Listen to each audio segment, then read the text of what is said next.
زبور 55 جو 23 آیات پر مشتمل ہے۔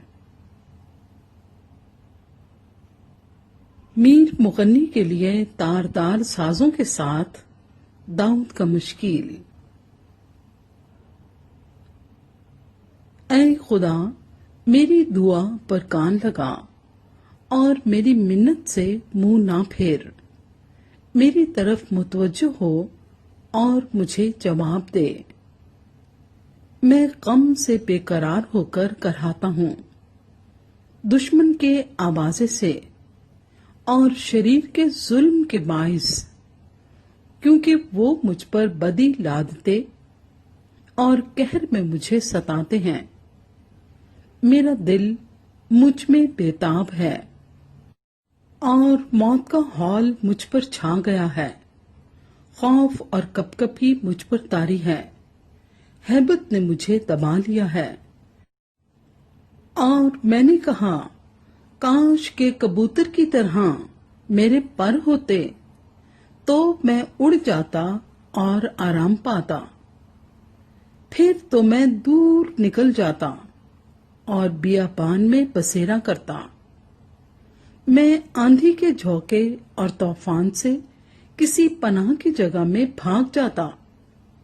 اے خداوند، ان کو ہلاک کر اور ان کی زبان میں تفرقہ ڈال، کیونکہ میں نے شہر میں ظلم اور جھگڑا دیکھا ہے۔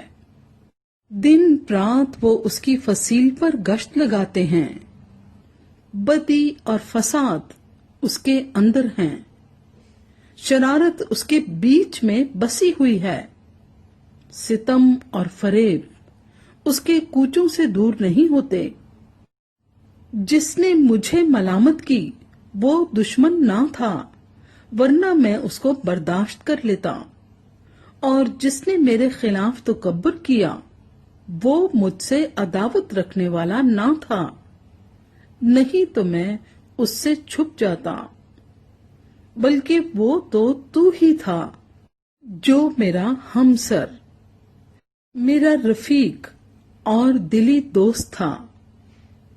ہماری باہمی گفتگو شیرین تھی اور ہجوم کے ساتھ خدا کے گھر میں پھرتے تھے۔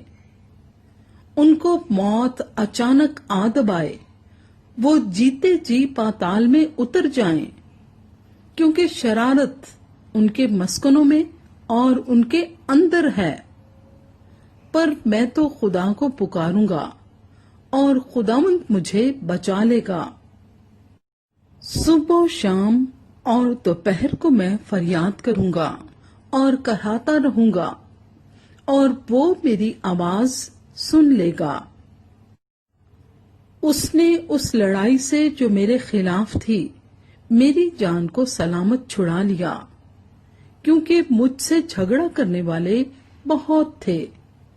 خدا جو قدیم سے ہے سن لے گا اور ان کو جواب دے گا۔ یہ وہ ہیں جن کے لیے انقلاب نہیں اور جو خدا سے نہیں ڈرتے۔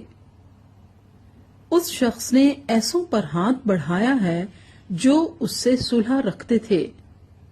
اس نے اپنے عہد کو توڑ دیا ہے۔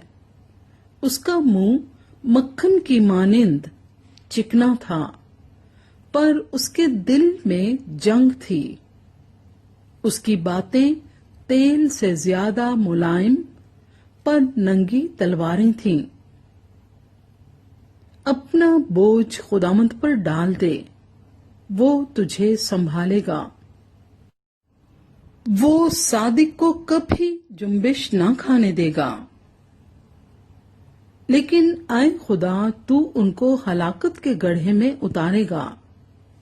خونی اور دغا باز اپنی آدھی عمر تک بھی جیتے نہ رہیں گے۔ پر میں تجھ پر توکل کروں گا۔